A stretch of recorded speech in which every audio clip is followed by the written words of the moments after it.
3-pound prime rib roast, onions and carrots and garlic and seasonings. Preheat the pan. The water beats nicely. We put the roast in and brown the meat. We sear it on one side to caramelize the natural sugars of the meat.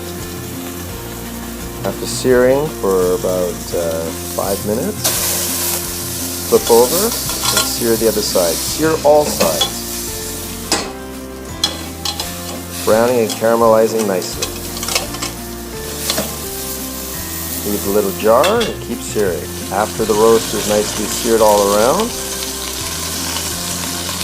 nicely browned, you're going to take the roast out.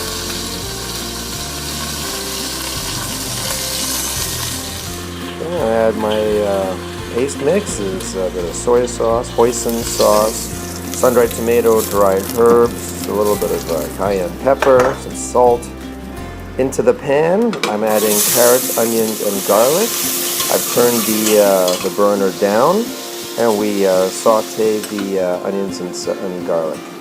Put the paste all around the roast, covering it nicely in my mixture, which is mixed with grainy mustard and hoisin sauce and soy sauce. Into the pan, wanting the meat to touch some of the steel. On the lid, on a medium-high heat, we wait for the whistle. Whistle goes off, we cook for just an hour and 20 minutes. Roast is cooked nicely. We bring it out of the pan, let it rest, 5 minutes to rest. Inside the pan, I have the onions, carrots, and celery.